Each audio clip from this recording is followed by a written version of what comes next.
Halo semua, kali ini kita akan membahas tentang sejarah perjuangan Jenderal Sudirman yang merupakan Panglima tertinggi TKR, TRI, dan TNI dari tahun 1945 sampai 1950.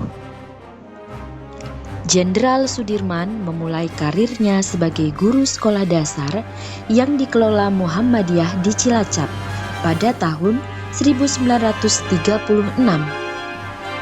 Karirnya terus menanjak hingga akhirnya menjadi kepala sekolah. Pada awal tahun 1942, Jepang mulai menyerang wilayah kekuasaan Hindia Belanda, hingga akhirnya Gubernur Jenderal dan Panglima Perang Hindia Belanda menyerah pada Maret 1942. Selama masa pendudukan Jepang, Sudirman aktif terlibat dalam beberapa organisasi sosial dan kemanusiaan. Kiprah Sudirman dalam dunia kemiliteran diawali saat Jepang menawarkan untuk mengikuti pendidikan Komandan Batalion Peta atau Daidanko.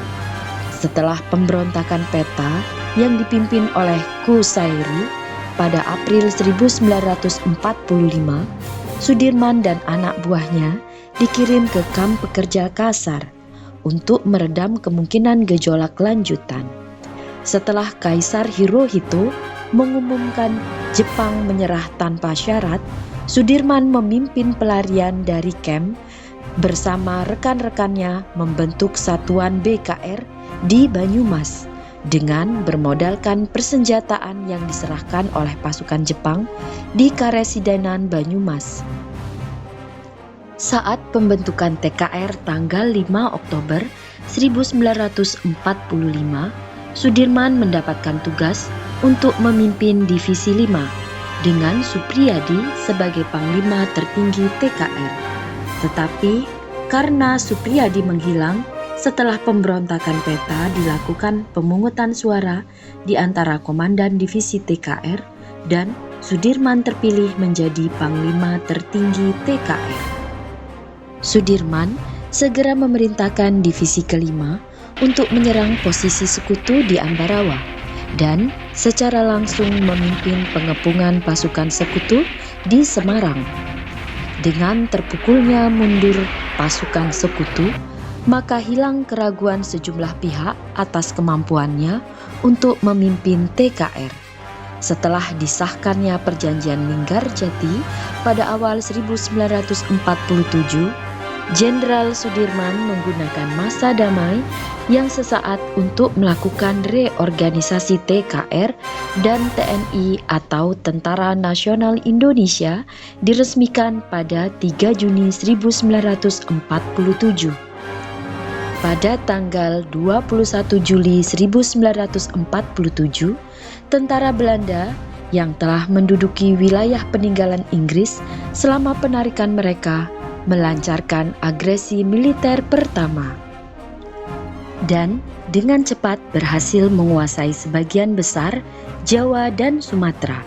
Meskipun demikian, pusat pemerintahan di Yogyakarta tetap tak tersentuh. Setelah garis Van Mook ditetapkan, sekitar 35.000 prajurit TNI berangkat menuju Yogyakarta untuk keluar wilayah taklukan Belanda. Perbatasan ini diresmikan melalui Perjanjian Rhinville pada 17 Januari 1948.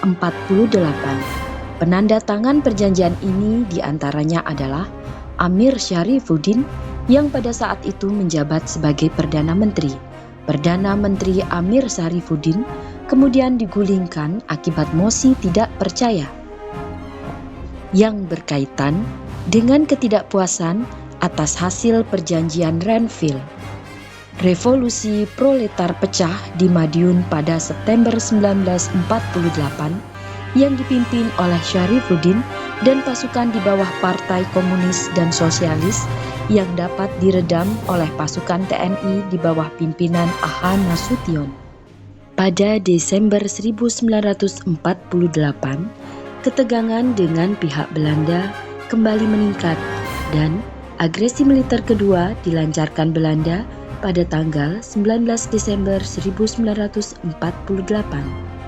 Setelah mengirimkan perintah kilat ke RRI untuk disiarkan, Jenderal Sudirman mulai bergerilya ke Bantul, Wonogiri, Ponorogo, Trenggalek, dan akhirnya kembali ke barat dengan mendirikan markas di Sobo, di dekat Gunung Lawu. Mengetahui bahwa opini internasional mulai mengutuk tindakan Belanda, maka Indonesia dapat menerima pengakuan yang lebih besar. Sudirman dan para stafnya mulai membahas kemungkinan untuk melakukan serangan besar-besaran. Puncak dari pelaksanaan rencana ini adalah serangan umum di Yogyakarta dan Surakarta. Setelah penandatanganan perjanjian Roem-Royen, Belanda menarik mundur pasukannya dari Yogyakarta dan sejumlah wilayah lainnya. Pada awalnya, Jenderal Sudirman menolak untuk kembali ke Yogyakarta karena menganggap kekuatan TNI saat itu sudah cukup besar untuk memukul mundur Belanda. Sebagai seorang prajurit, ia juga makin tidak percaya dengan para politisi yang dianggap terlalu dekat dengan Belanda. Meskipun demikian, Jenderal Sudirman harus kembali ke Yogyakarta untuk menghindari anggapan adanya keretakan antar pemimpin tertinggi Republik.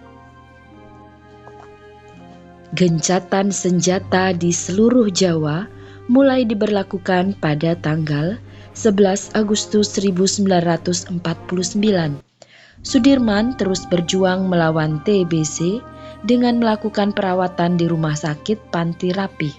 Meskipun sedang sakit, Jenderal Sudirman saat itu juga diangkat sebagai Panglima Besar TNI di negara baru bernama Republik Indonesia Serikat. Pada tanggal 28 Desember 1949, Jakarta kembali dijadikan sebagai ibu kota negara.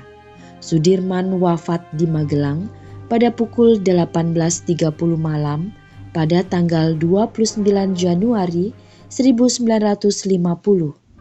Kabar duka ini dilaporkan dalam sebuah siaran khusus di RRI. Jenazah Sudirman disemayamkan di Masjid Gede Kauman dan kemudian dibawa ke Taman Makam Pahlawan Semaki.